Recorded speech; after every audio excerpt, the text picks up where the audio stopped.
Hey, you! You're listening to the podcast network of Gamefully Unemployed because you're an untouchable success.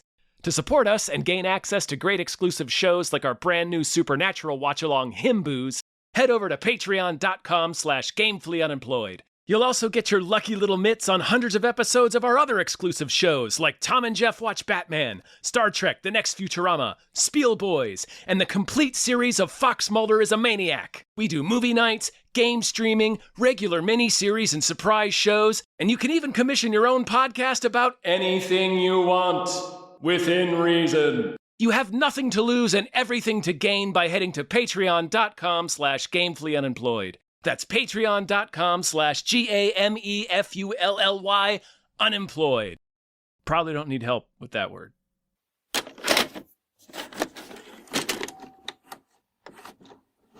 I like that Mark Wahlberg's go-to disguised voice is like comedy sketch Hispanic voice, like Speedy Gonzalez voice. Oh, yeah. Yeah. It makes sense. I don't know what I would have done. Maybe I would have done Bane. I don't know. It was 1995. You have to keep. Well, actually, it was 1994 when the actual crime takes place. Right. So I guess what would he do? Ace Ventura. He could do Ace Ventura. Yeah. Or The Mask. You're gonna give me the money, Kershaw. Hi, everyone. Hello, everyone. My name is David Bell. My name is Tom Ryman. And we just watched Pain and Gain, a comedy by Michael Bay. Yep. You just can't kidnap a guy and take his things. That's so illegal. Sure we can. Victor Kershaw is a criminal prick who deserves bad stuff to happen to him. We go through with this, nobody gets hurt, right? Oh, man. We snatch him. There he is! We grab him. Signs a few signatures. We give him a protein shake. You don't even know what happened. I watched a lot of movies, Paul. I know what I'm doing. In every possible thing that could mean. Yeah. Every possible definition. Before we get started, a big old thank you to Dr. Slaphammer. Thank you. Our Patreon producer who told us to watch this movie, a movie I had seen only once. Slapped that hammer. One other time. Yep. I've seen this, I think, I've seen this a few times. Okay. I saw this one other time, and I think you already know this. I hated it. Mm-hmm. Hated it. Yeah. And so I was curious to watch it again to see if I would like it. Me too. I had seen this a couple of times back when it came out, and I kind of liked it. I maintained at the time, anyway, I hadn't revisited this in over a decade, that this was one of Michael Bay's better movies, whether he intended it to be. Right. I actually have the opposite view. I think this is the worst of Michael Bay, and we'll get into it. I think it's a good script. Watching it this time. It is a good script. I had that exact thought. I think it's a good script ruined by the director. The directing is terrible. Yeah, the directing is really ass. So I continue to hate this film.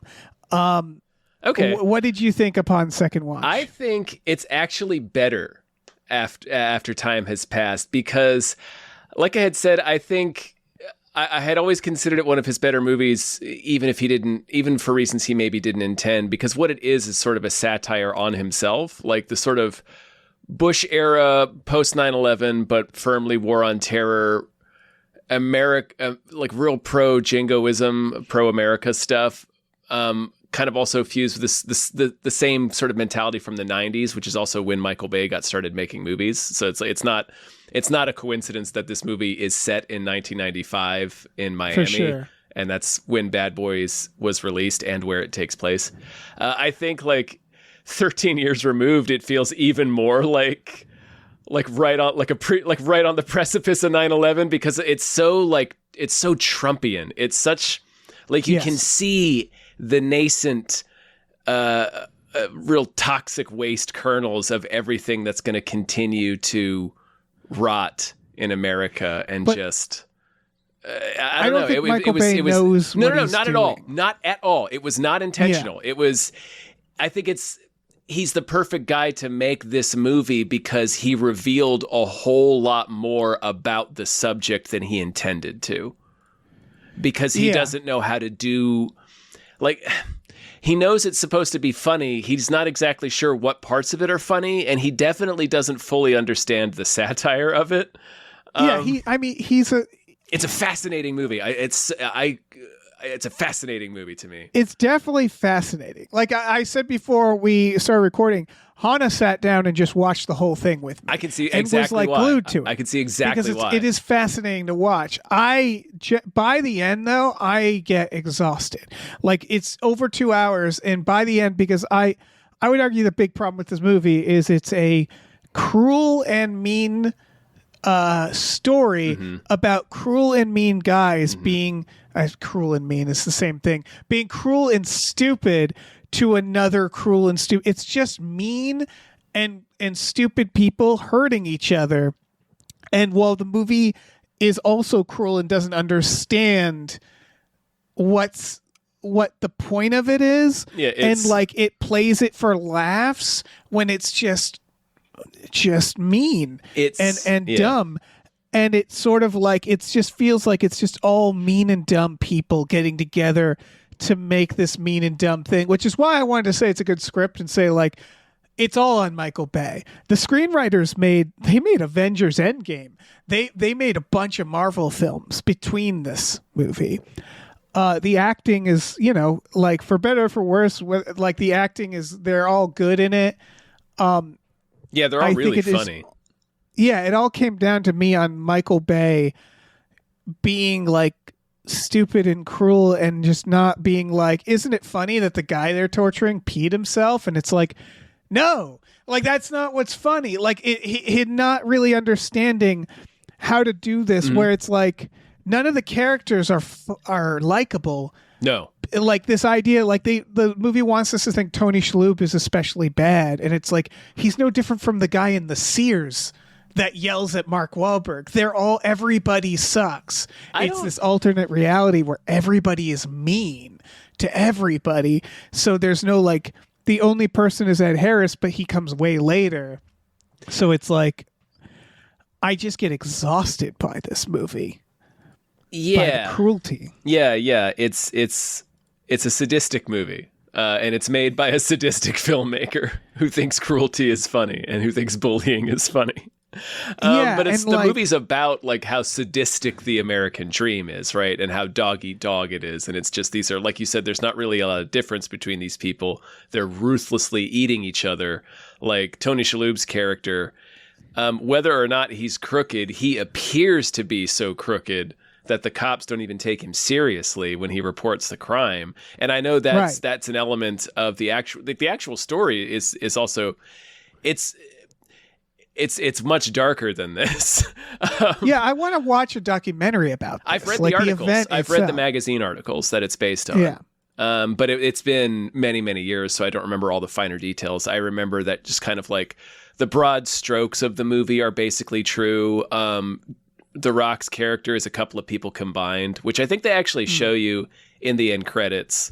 They show you like two different mugshots.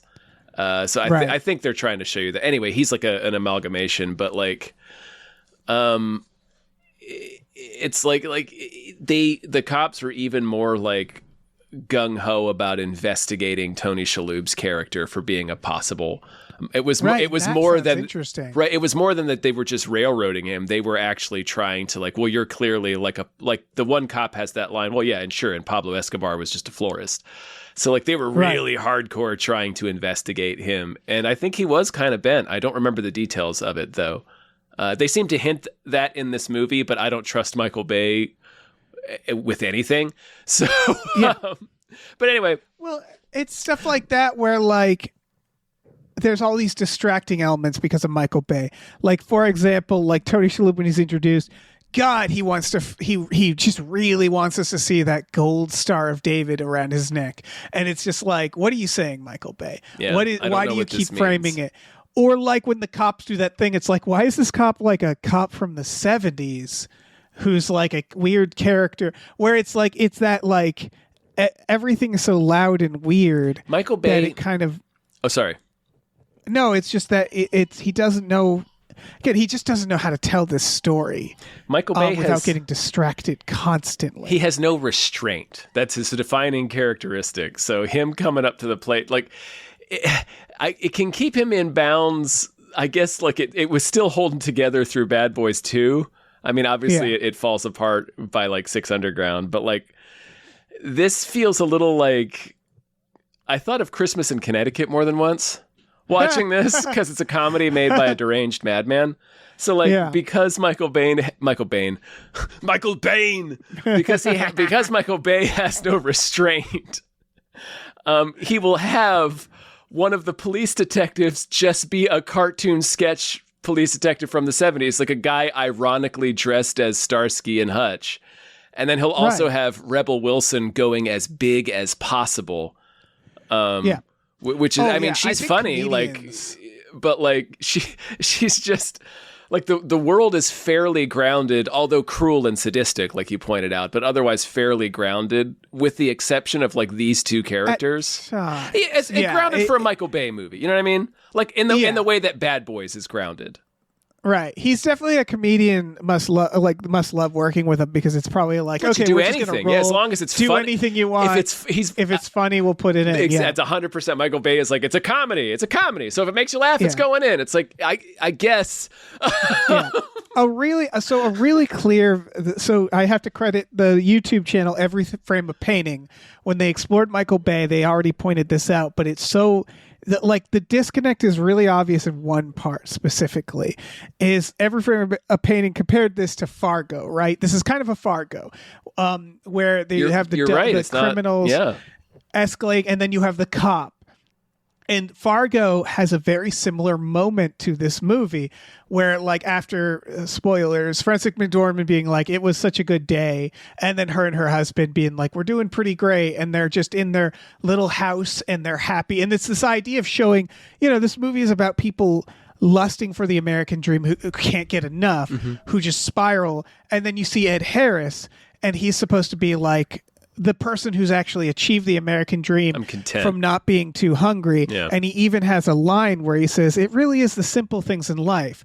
The problem is he says that line while sitting on his oceanside dock with his babe wife in his weird Miami mansion on a retired cop salary. And it's because you can tell that when they wrote the script, they didn't think he would be saying that in that location. They probably imagined a middle-class quaint house, and Michael Bay was like, we should get a babe for the wife. It would be cool if he lived on this like awesome location I found once. Because Michael Bay is like this rich guy who doesn't know what it means to be like middle or lower class. And he just wouldn't, because he has no restraint.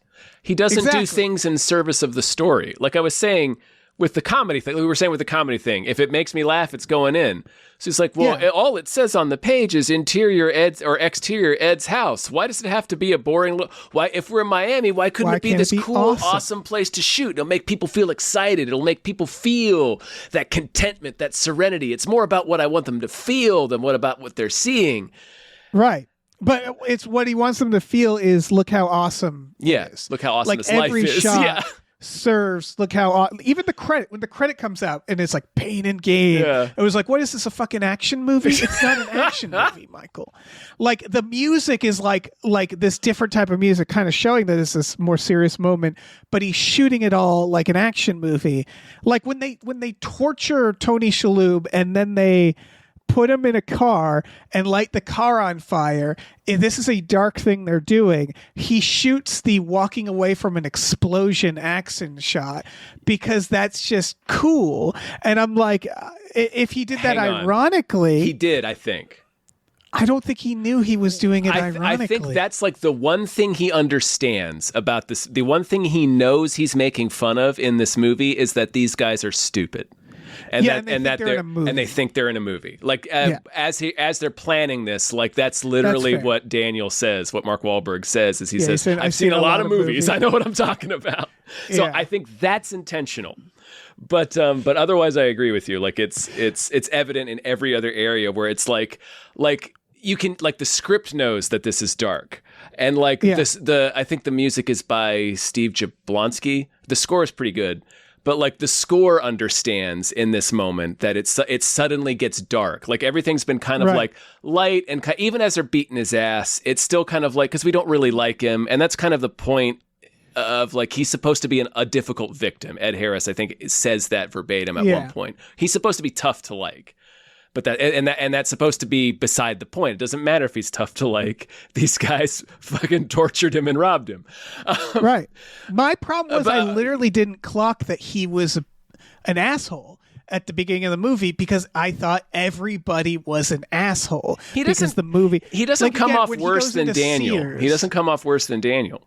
Yeah, but he didn't come off worse than the guy who worked at Sears, who's like, Mark Wahlberg's on the lawnmower, and the Sears guy just like insults him really randomly. aggressive, and they're like, "Hey, fuck you!" And I'm like, "Aren't you a salesman?" Where it's just like everybody in the movie is an asshole. Like that cop, all the cops, like the hotel people, everybody is shitty to everybody. So I literally didn't clock the first time I watched this that Tony Shalhoub was supposed to be particularly bad. The only time it comes out is when he's berating. It takes a minute too. Like we're just like it's that part is paced all weirdly. But like, because we're seeing Daniel getting annoyed with, well, actually, no, that makes sense, because we're seeing Daniel getting annoyed with it because he's hearing about all the stuff he doesn't have. But then it shifts as Daniel's trying to convince himself that what he's really irritated with is that this guy doesn't deserve it. And so then we see him at Schlotsky's berating his two employees. And that's where we see him being mean. But also it's hard to tell because these are the kind of jokes that Michael Bay makes in his movies anyway. Michael Bay might go, wouldn't it be funny if he like joked about how this lady's fat? And it's like, yeah, that does seem like something a character would just do in a Michael Bay movie. It's all at the same level. So like, I'm not saying that I thought he was good, but I was just like, I don't know why he's particularly worse than anything else or anybody else in this universe. They don't make a good case for it. They really don't. But anyway, the point I was making is that like you can feel like the pull of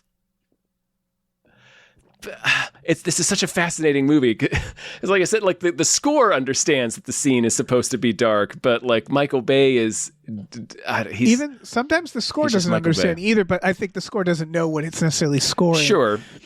I would argue like in that sequence though, I thought it hit it. Like it had a good lead into where they reveal that they're gonna set him on fire in the car, and it gets like into a lower key. And then when they reveal they're gonna back over him, and it gets like even into a lower key. Right. Anyway, sorry. No, the use of Gangster's Paradise, which this was 1994? Yeah. I just looked it up. That movie, that song came out in 1995. Yeah.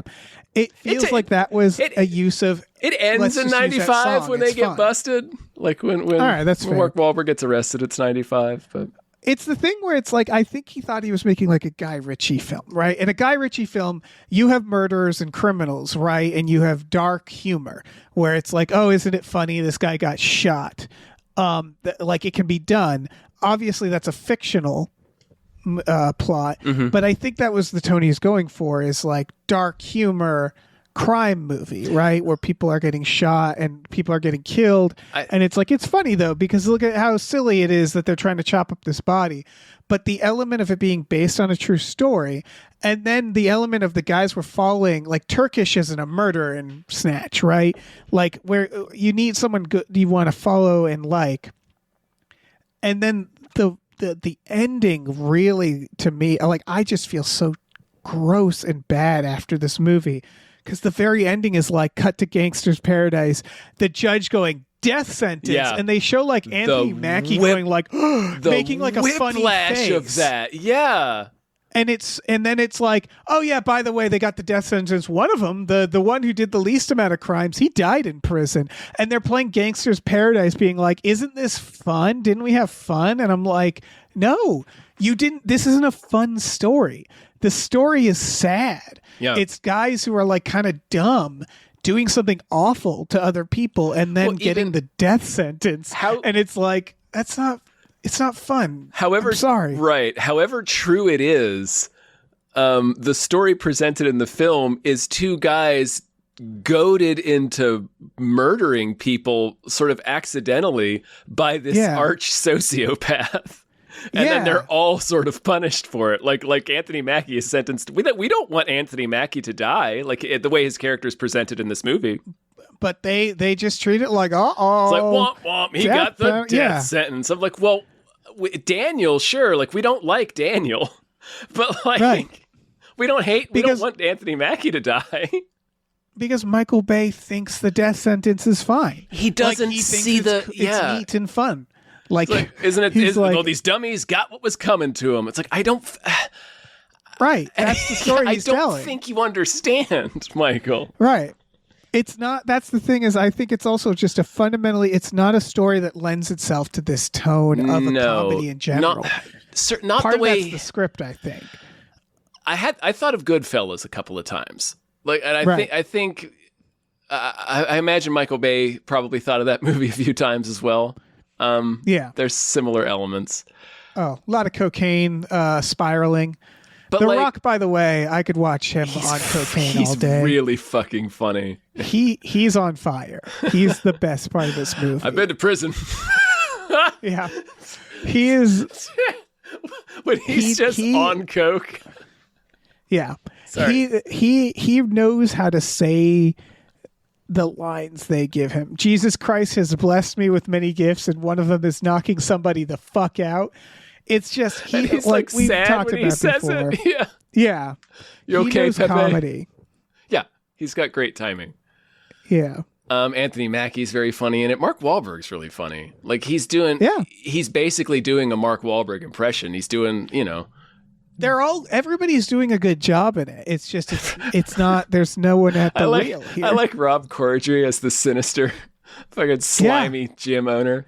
He gets killed in prison, apparently. Yeah. He's the one who died in prison. Or he not killed, but he died in prison. They leave that one out. Yeah. No, they don't. They say that his character. Oh, they do say at the it? end, he died in prison. Oh, jeez, man. And it's like, what the fuck? It's. And they show their real pictures, their mugshots, and again, it felt so like gross. It was just like, these are real people, and we're like blasting Gangster's Paradise, and being like, wasn't it funny what happened with these people who are now in jail? Right, it was less gross than they flashed like the pictures of the victims, like the two people that were murdered. Yeah, and it's like it's like. He shouldn't have, like, I just have that feeling like you shouldn't have been allowed to make this. Like, this is like, you should get sued for doing this. This should be a true crime documentary or something that like treats the subject with a little more like, I don't even want to say reverence, but like precision, like where it's like, he's just not the guy to do this. He just doesn't know how. It's beyond him. I think he's in. Again, I'm gonna back up my position that I think in many ways he's one of the perfect people to make this particular movie because it becomes a meta commentary of what it's talking about. Right, in the way that an art piece is like tying a paintbrush to a dog, where it's like, and then selling the art it makes, where it's like the dog didn't know what it was making, but I guess it's profound. Well. Like, this I is get a that. bit different because that would be like if you could give the dog a paintbrush and somehow tell it to make a picture of a dog. Because like Michael Bay understands that he's making a movie about these three dumb guys. He doesn't understand he's one of the dumb guys. Right. It's almost like he's making a PSA for his fans because it's about guys who see things in movies and act on that. So it's like, okay, guys, just because you might see something cool in one of my movies, maybe don't drive too fast or maybe don't do crime. And don't get me wrong, it is super cool. Right. In a way, it's his most artistic film because it's probably the film that makes me feel the most out of any of his films. That feeling is disgust, but like it is definitely like his heaviest film for me, and it's his most complex one because like there is funny parts in this. Like for sure. There's little parts where I'm like, yeah, I enjoy that. I like the stupidity of Mark Wahlberg being like, "What's your name?" and he's mowing the lawn. And he's like, "Tom Lawn." And it's just like, I think that's so dumb. I think the opening is He's the brains. and yeah, he's the brains. I like that. Like, it's not skillfully done. Yeah. But I do like the couple of times where he'll have Daniel say something and then just immediately undermined by how stupid it is. Like, Yeah. like I've seen a lot of movies, stuff like that. Yeah. But like, it's just, again, like I said, by the time we get to like the grilling the hands, I had a headache where I'm just like, it just feels like you're watching an episode of Jerry Springer for too long, where it's like this That part, mix of exploitativeness. it got with so exploitative. depression Yeah. and scumminess. And he shoots it all like it's a circus. The part like where it's leading up to them killing the guy, he does his Bad Boys 2 shot. You noticed that, right? I did. I didn't think it was a bad idea. I don't think that's a good way to show tension. I think that you can't I think that he thought it was a good way to show tension, but I think that with a series of cuts between the two actions would have ramped up the tension way more between that two things happening. Between them like arguing and then them in the other room like pumping and being like, go, go, go, go, getting more intense.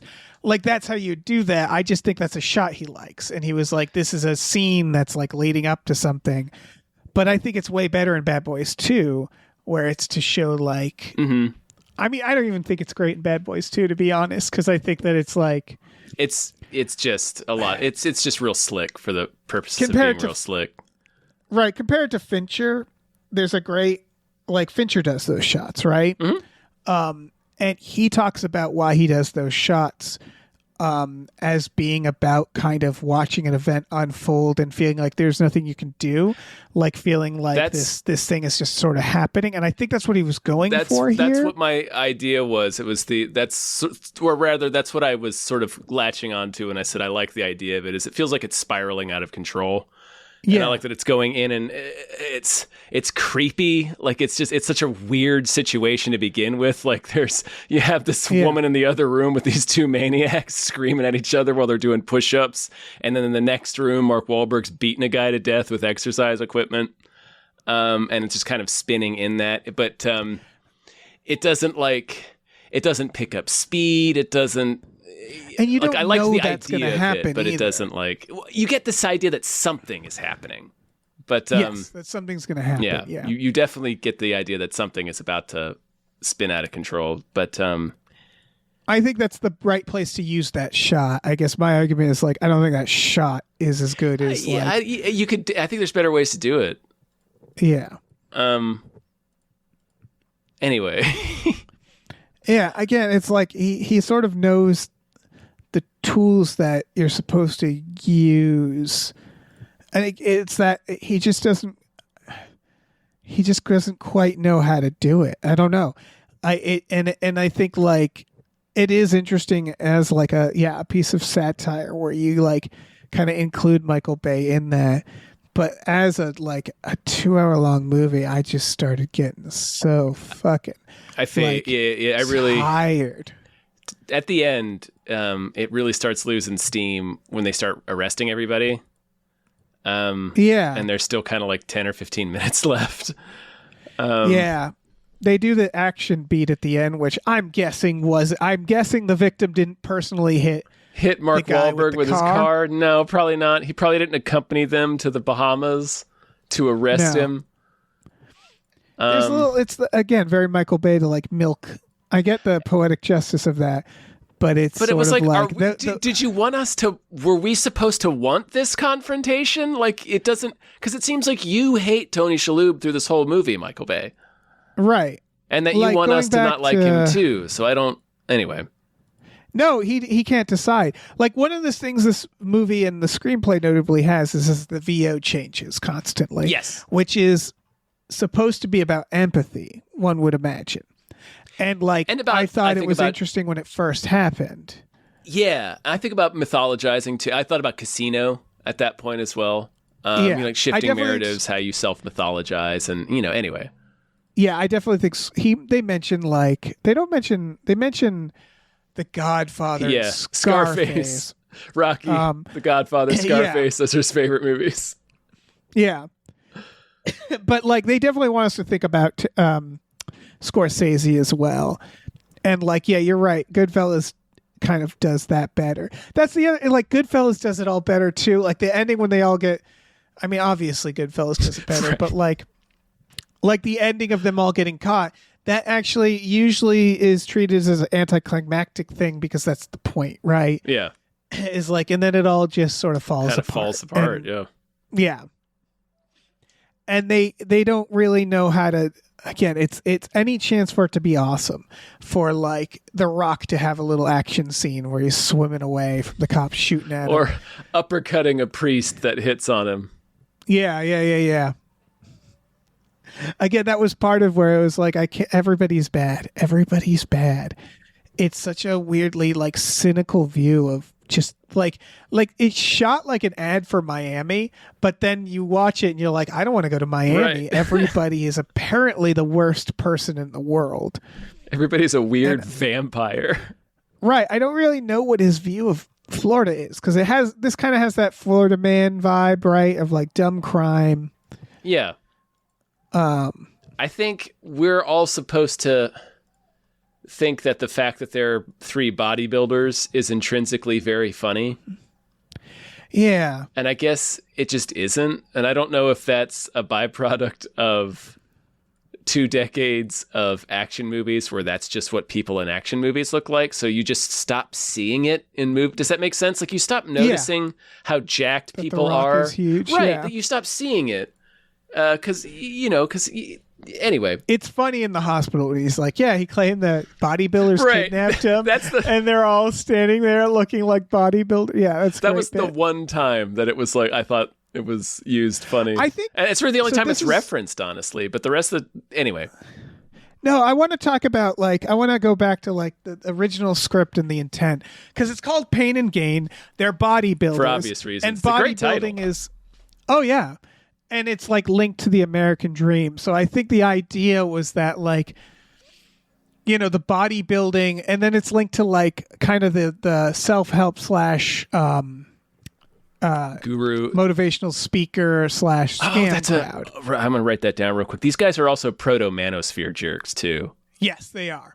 Like this is all like the precipice of that shit. Sorry. Right. And then I'm a doer. It's all around this idea of the American dream and this idea of like you just got to go out and it's like people scamming people and like what it means to be successful and how like deluded we are by capitalism and pop culture on like what it means to do that. Like, and I think bodybuilders, nothing against bodybuilders, but I think they're meant to kind of symbolize this. Which is like, you just got to do the grind and you get bigger. They just keep talking about how their goal is to just be bigger.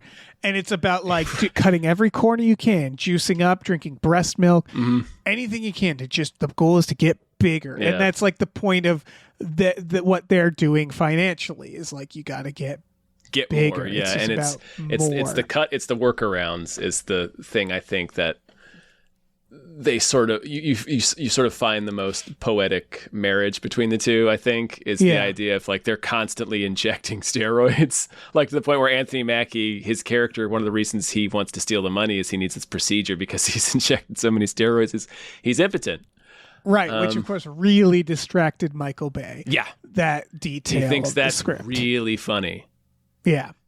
He also thinks the dildos are very funny. Yeah. Oh, yeah. I could, for the record, I could watch The Rock in a sex shop. Yeah, 100%. Looking confused for a while. Just slapping that fake pussy. Yeah. Like, he's just great. Like slapping that ass. Yeah. Like he's never seen that before, too. Like he's just like, what is this? I had a couple of things where I was like, I could watch The Rock do blank for hours. I could also watch The Rock do an entire buddy movie with Tony Shalhoub. I realized that that's a fucking match made in heaven. Just The Rock and Tony Shalhoub just having a great time together. The Rock is his gentle captor. Yeah. Yeah, I could just watch The Rock kidnapping Tony Shalhoub and talking to him for a while. And then, The Rock on cocaine. I mean, that's just a delight. I wonder... What? I wonder if this is the case. I don't know. I had a weird thought. But I know, like, you know how, like, anyway, it's right before The Rock slaps that particular sex toy Yeah. that happens to be of a woman's genitalia. Before that, he's on the phone with Mark Wahlberg, just looking at all these dicks, all these, like, cowboy mannequins with huge dicks. And he's talking about how it's all a bunch of, quote, homo stuff. Like, Michael Bay loves that shit. Right. And then right after that, it's like the immediate shot after that is The Rock slapping that one that's the lady Clearly parts. a lady parts. Yeah. So it's like, was that like a note from The Rock? Was The Rock like, I'm not touching the dicks, but I'll touch like a vagina. I'll touch a pussy if you've got one of those. I'm not touching one of these dicks though. There's also this idea. I don't know. I don't want to put that on The Rock. This would have been a really clever idea. Is like that also could play into it. Doesn't, and they wouldn't even know to do this because it was like 2008 or whatever. When this came out, that's a Manosphere 2013 idea. Okay, same. I argue 2008 and 2013 have the same energy movie wise. Yes, not much changed. Yeah. But there's that Manosphere idea where like seeing being like, this stuff is gay, and it's like a lady's genitals, and it's like, that's so gay. Like, that's a Manosphere thing. Yeah. Like, there was that thinking women can be more attractive than men is actually makes you secretly gay. Like stuff like that. It's like real life. They've lost the narrative so much. What are you talking about? Yeah. There was hold on. There was recently a tweet where someone, it was Tuberville. Of course it was. Tuberville said on Fox News that the Socialist Global Democrats' new girlfriend is illegal aliens and women. I saw that. Yeah, and people keep tweeting it like their new girlfriend is women. And it's like, it's that weird, like, where it's like it's become so like toxically masculinity, where they're like, stuff is gay, but also we hate women now. And it's like, well, which is it? It's also, I don't know. I mean, in many ways, that's why I think this movie aged so well, is because we're talking about a current comment from a senator that is, it's not just so brain-wormed in the manosphere culture that these dweebs in this movie and Michael Bay himself are like feeding into. I don't know that Michael Bay like vocally believes this manosphere crap, but he certainly adds fuel to the fire with... I think Michael Bay might be a Hollywood liberal. I don't know this for sure, but I think that Michael Bay thinks of himself as not very conservative. But I think he's or not Hollywood, but he's like a rich guy liberal. That's how I imagine him. And what I mean by that is like in Transformers, for example, they have like a Bush impersonator be like, look how dumb Bush is. Sure, yeah. Like he's that kind of lefty where he like it's very like his observations will be very skin deep. Right. He'll do that in the same movie where he has Bernie Mac say mammy. Exactly. Like I think he thinks he's progressive is my point, which is a wild claim to make. But I really do think like he's like rich guy who he's like, like they all know I'm joking. He's Michael Bay straight. The gays know I'm joking. Yeah, he always. Like, I don't think for Alan Tudyk and Transformers, like he always does the same. That's middle school '90s bullshit. Yeah, he's a director who works heavily with minority actors, with brown actors, with gay actors, under the condition that he goes like, can you do like a Indian accent here? Can you be real flamboyantly gay? Lisp? Yeah. Or it's like it short circuits your brain because again, it's like I get being an actor. It's like you're doing what you're doing. I remember but it's just again, this is not the movie to stick all that shit in. There's a dwarf actor in this, and I'm like, they're not doing anything with the fact that he's short. But then you realize because it was like, oh, it's good to have like just representation. He's just playing this hotel guy.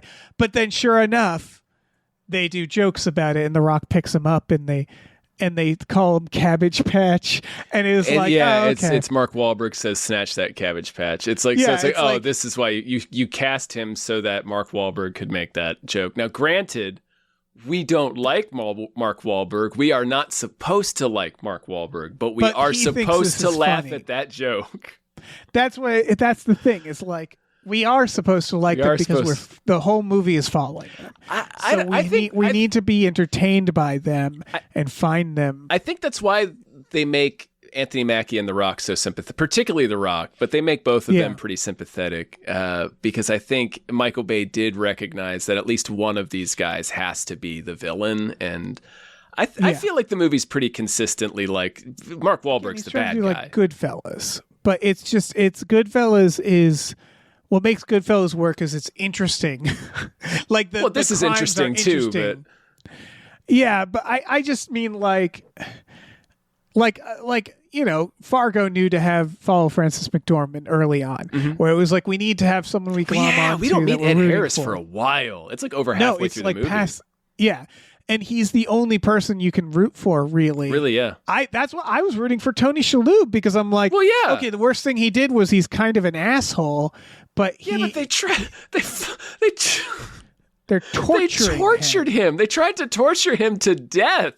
Like, they gloss over the fact that the murder they tried to inflict on this man was setting him on fire, and then when that didn't work, they tried to crush his skull slowly by backing over it with a van. Like, it is in a nice horrific. Close-up. Yeah.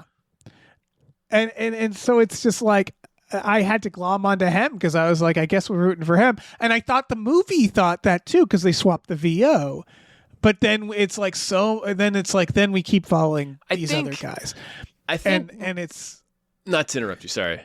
No, and they treat his injuries like it's funny. They treat it kind of funny. He's in the hospital and they treat him like one of the guys at that point, and that's like kind of a Michael Bay is like, he's like, it feels like, gosh, let me try to articulate what I'm gonna say. Like Michael Bay lightens up on him at that point after he survives his murder and we get his first VO, and it's almost like he's saying, see, Tony Shalhoub, he's not such a bad guy, right? He took his lumps, but we see like they had to torture him for like 3 weeks before he gave up his money. Like he's like and he's like, he's in his VO, he's like, they should have made sure they killed me. I don't know. It's like Michael Bay is like, it gives him a badass moment. Right. Yeah. It's like, see, it's okay for us to like him now because he's not your typical victim, because another thing that these movies tend to do, like really conservative action movies or just crime movies in general, and a lot of American movies in general anyway, is they make it like there is nothing worse than being a victim. Like being, it would be worse to blow your house up with your family inside than allow them to be victimized by somebody. For sure. So I there's some of that in this. Yeah, he's with not Tony a victim. Shalhoub's character. Yeah, I think I really think this wanted to be Goodfellas to some extent for too, sure. Where I think he wanted moral gray. I mean, did you notice that like the first 15 minutes is a montage? Like he never settles down, and I feel like that's a Michael Scorsese Bay thing movie specifically. is a montage, but yeah, I know what you're saying. I think he's trying to do that, right? Is like the opening of The Departed or like Goodfellas, where it's like we're going through the scam in my background and all this stuff. But it just the pacing, it's all wrong again because it's like kind of feeding this more like awesomeness or like he just it just gets so distracted. Again, everything's just off. Like, why do we start following? I don't understand why we ever start following the stripper. Yeah. What does she contribute to the story? Or to the American Dream. They're doing the American Dream. That's which is true. Like, it's like Pretty Woman. That's right. But it's not. But she never because factors you forget into about her completely. Right, because she never factors into the crime. So she just sort of fades into the background as soon as we meet her. So it's like, well, then why did we meet her? Right. What was the point? Yeah. You know. She's sort of part of the gang, but not really. Like I don't. Anyway, sorry. It just doesn't know how to do what it's doing. Like, I don't know. The opening montage part where they're showing Mark Wahlberg's life, and they're trying to make a case for like why he's frustrated. They don't understand. It's like I have a question. Do we ever see where he lives? We do briefly, and we get it happens very quickly because Michael Bay is very good at some stuff and very bad at other things. But there is a bit where we see Daniel come in and he applies for his job and he sweet talks Rob Corddry and he says, "Now look, I got to be honest with you. First, I guarantee I'll triple your membership in 3 months." I think is what he says, or else I'll quit. So I got to be honest with you. I have a criminal record. And then we see that he's been in prison before for confidence schemes. He's a con man. Yeah. And then Corddry's like, that's fine. And then he actually ends up tripling business. And one of the ways he does it is by giving strippers free membership. But hey, what works? What works? It works. It works. It's not a bad idea. It's the same concept as Ladies' Night. But so we do see him being like, and life was good. And it's like, bills suck. And we see that he lives in, a tiny apartment with a tiny table and stuff. He doesn't start. Like, what spins him out is meeting Tony Shalhoub and hearing him talk, and then that's as much as the movie gives us. There's this idea that he kind of hates his clients a little bit. Yeah, he resents being a trainer. He thinks he's better than everybody else because he's a con man. They don't know how to show that. Like, they show him asking out a babe, and the babe. That's right. I forgot about that part. And it's like, don't ask out the people you're a personal trainer for. What are you doing? Or they show like, oh, look, he has to wax this overweight lady's pubic hair. And that's such a Michael Bay thing. It's a very Michael Bay Bay it's like, moment, show him going home to his empty apartment and having very little, or like constantly having to like budget and not having money to do anything. Show like an economic stress that's driving it, not like because all that, it's like you don't understand this life that you're starting from, right? Like because what that conveyed to me was he's working hard for something he promised this guy, and it's paying off. Because we see him wax a big fat guy's back, and then we see him wax some lady's pubes, like you said. So they show him, and then in the voiceover, he's like, I offered free body wax to all of our new members. Hey, it sucked, but hey, I had to do it and increase. You got to do what you got to do to increase your membership. So like Michael Bay is showing us like, haha, pubes on these overweight people. Isn't that funny? But like, he doesn't realize that what he's like prepping us for Mark Wahlberg's character incorrectly. Yes, because it makes it feel like he's a man who gets the job done.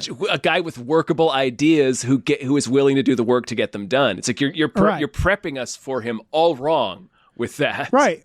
And I think there's just the economic stress is the key thing that like this would be better with, which is that idea of people who are frustrated by where they are, who can't get out of this like poverty prison, which is very like a very understandable thing, then turning to crime, and this basic idea that they just want Tony Shalhoub's stuff. That's what it comes down to, right?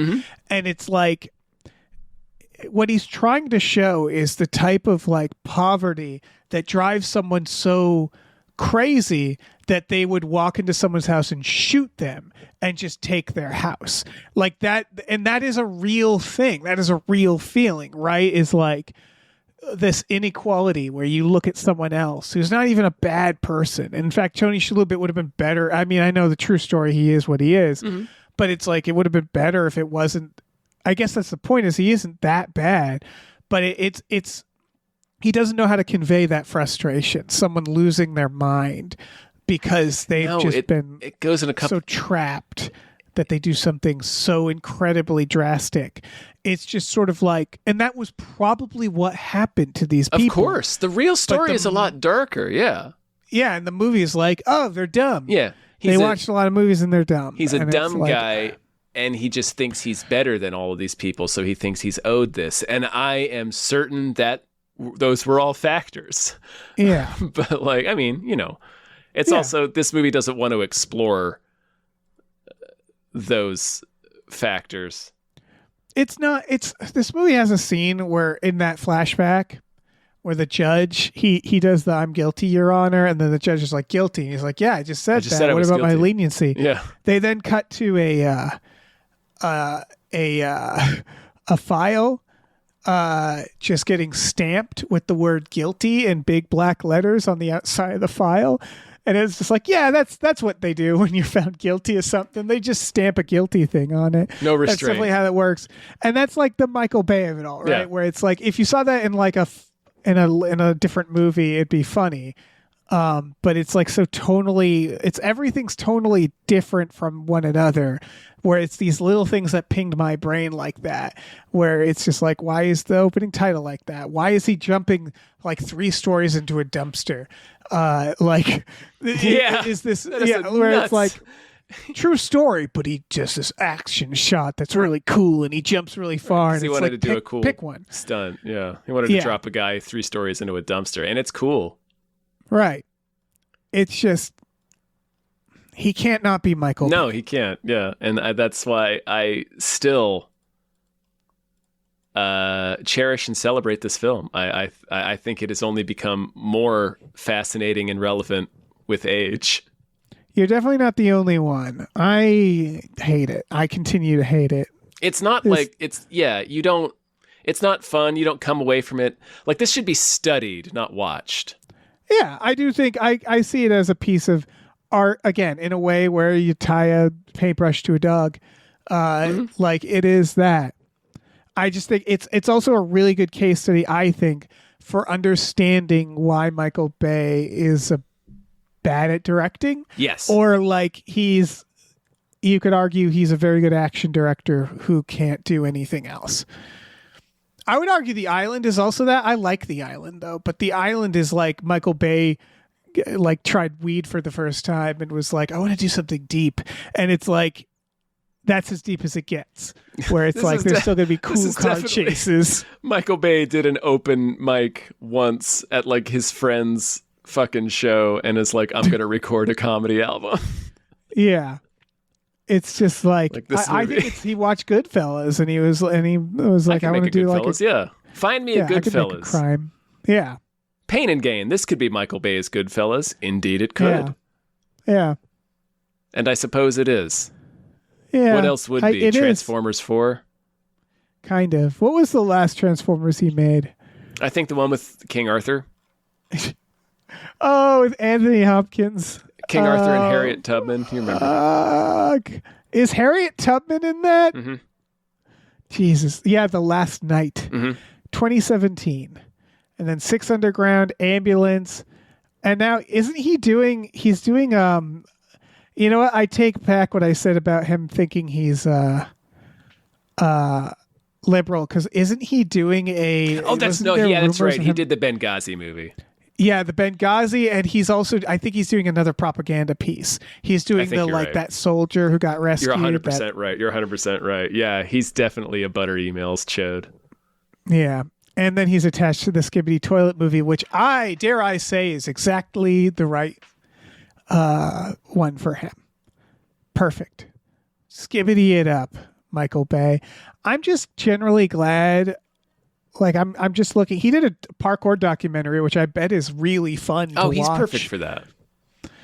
I'm glad Bayham has sort of died out, because I remember a deep frustration, and maybe this is part of why I don't like this movie, during this era specifically, where I'd walk into a packed theater and everybody would watch Dark of the Moon, and there'd be people like, wow. And it would just suck loudly and tremendously, deafeningly, like, 2.5 hours. Nonsense. 2.5 long hours of sucking. Yeah, people don't realize this, but like Michael Bay was making like Marvel level budget movies in the 2010s. And I don't think it's ever been worse than that. Like, that was really disheartening for me personally, to watch those movies and go, and now people have nostalgia for them. I've watched like TikToks of people going like, back when CGI was actually good, and they're not wrong about that. Yeah, but they're wrong about, I think the first one is okay, but it's like watching your evil twin take over your life. Yeah, like, no, it is like that. You're wrong. And he was balls deep in Transformers making this. This was between Dark of the Moon and Age of Extinction. Oh, yeah. That's where he got the idea to cast Mark Wahlberg and Bud Light in Transformers 4. Did you notice all the prominently displayed Bud Lights? Oh my God, I didn't. Mm-hmm. Oh, that's amazing. Yeah, Bud Light doesn't give a shit. They're like, yeah, put us in. And I think they just follow Mark Wahlberg. Like, I think Mark Wahlberg just has a pocket deal with. He has a guy. Sort of like Britney Bud Spears' Light Pepsi guy. deal. Like, he just has to be photographed holding those crisp aluminum bottles. Pepsi really has their talents in artists, because I was just writing about Michael Jackson and Pepsi back in the 80s and also Madonna and Pepsi. Like, Pepsi just swooped in there. It was to an be arms like race. every pop star. It was part ours. of the cola wars between Coke and Pepsi. They were battling very, very hard to be the number one cola in the market. Yeah. And Pepsi Coke was like, we get polar bears. And they're like, cool, we get Michael Jackson. They bought Michael. They threw down the money to buy Michael Jackson for some commercials. So yeah, I guess Coke got the concept of Christmas.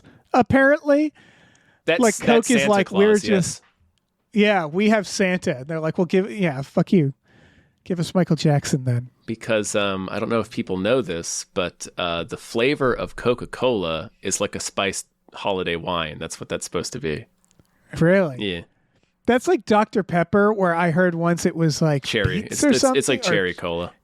Where you're like, wait, it is?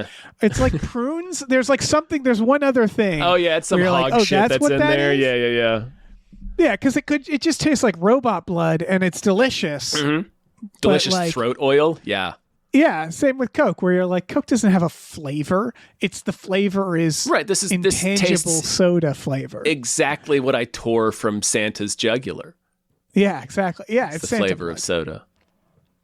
Anyway, Pain and Gain. Pain and Gain. Peter Stormare's there. He sure is. Of course he it's a is. Michael Bay movie. I love Michael Bay for certain things, and that's one of them. I like that he'll always give Peter Stormare a call. I mean, we mentioned it. I like You how mentioned many Fargo. Fargo actors. Frances McDormand as well, I believe. Or was that Not in Toni this Collette? one. She shows up in one of the Transformers. She but shows up. I thought it was Frances McDormand. Yeah. She's not in this movie. She's not in this movie. She's in one of them Transformers though. Yes. Yeah, that's Michael Bay. John Turturro. The Venn diagram with his actors in like Scorsese and and the Coen brother and all these like good he gets good actors is the point. Of course. Who wouldn't want to be in a fucking $300 million Transformer movie?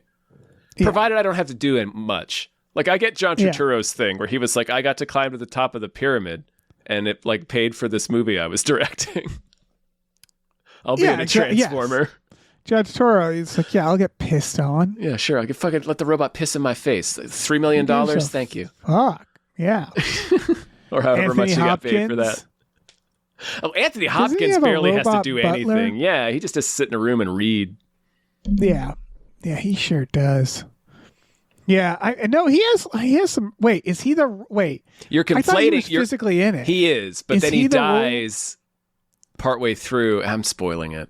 Don't spoil. You're also Don't conflating spoil it, I think, partially with that Zack Snyder one, Rebel Moon, where he plays an android. Right. That all bleeds together. Yeah. The Zack Snyder and fucking Michael Bay. Michael Bay. It's just all bleeding They're just together. palette swaps in Pit Fighter, man. But there was. Oh God, I'm reading the Stanley Tucci plays Merlin. Mm-hmm. He plays a different character in Part 4. Son Not a of a descendant bitch. of Merlin. He's just Merlin because Michael Bay was like, I want Tucci back, because who wouldn't want Stanley Tucci in your movie? Yeah, and Tucci is like, I want to be back. Tucci gets a call at like 3:13 on a Friday afternoon from Michael Bay. It's like, Tucci, do you want to come back and play Drunk Merlin for the opening of my Transformers movie? He's like, how many days do I have to be there? He's like, 3 hours in an afternoon. He says, I'm there. I will say, we're not seeing no Peter Stormare or no Anthony Hopkins in his newer films. And so I do think that Michael Bay, the attraction to Michael Bay movies for these actors, I do think were perhaps directly related to the paycheck they were also getting. Yeah. Yeah. Frances Where didn't it's like- return. No, she's not like, I believe in him. I'm going to be an ambulance for a pay cut. No. Yeah. No. Anyway, we're talking about a Gyllenhaal. bunch of other movies now, so. All right. Yeah. Thanks for listening, folks. Thanks to Dr. Slaphammer. Thank you. The good doctor. Mhm. For having us watch Pain and Gain. I wouldn't have watched it any other way unless you forced me, and I'm never going to watch it again. Until the next time. Thank you. This was through our Patreon. Patreon.com/gamefullyunemployed. We have exclusive podcasts on there like Tom and Jeff Watch Batman and Fox Mulder is a Maniac, Star Trek The Next Futurama, Spiel Boys, Himboos, our supernatural podcast. You can also kick in to have us watch any movie like this. That's what this was. More Michael Bay films. Yeah. You can also kick in to watch movies with us every Friday night on our Discord. That's a tier. We've definitely watched... I don't know if we've watched Transformers. They're long. That's one of the biggest problems with them. They're not really that fun to watch. I think we've watched... No. Man, I think we have watched the first one. Maybe, yeah. I think we've done that. Anyway, we also have a store. Head over to gamefullyunemployed.com. You can find a link to our Teespring store, where we have all kinds of cool original artwork by cool original artists like Michael Vincent Bramley, Starlene Hodge, Justin Brown, and others. So check that out. Please rate and review our podcasts wherever you're listening. And please check out our other show, Badical, Badical, also wherever you're listening. It's a little our faux documentary show about video games. Check it out. Check it out. Check everything out. Look at everything. Look at all of it. Look at all those robots. Yeah. All those Transformers. Robots, severed hands, crimes. Just Google things. Pectoral muscles. Yeah. Muscles. To look at, yeah. Get it all. Glistening, bald Rob Corddry heads. Mm-hmm. God, yeah. It's beautiful. Mm-hmm. Like little dragon's eggs. Hey, listen, our music is produced by Chris Corlew. You can find him on twitter.com as the Corlew, or go to shipwreckedsailor.bandcamp.com. Our channel artwork is produced by Michael Vincent Bramley. For more of his work, go to mvbramley.art. Our episode artwork is by Justin Brown, available on Twitter as Justin T. Brown or at Artness by JustinBrown.com. And finally, additional artwork is by Starlene Hodge. You can find her work at StarleneArts.com or on Twitter as StarleneX. Cool. Goodbye.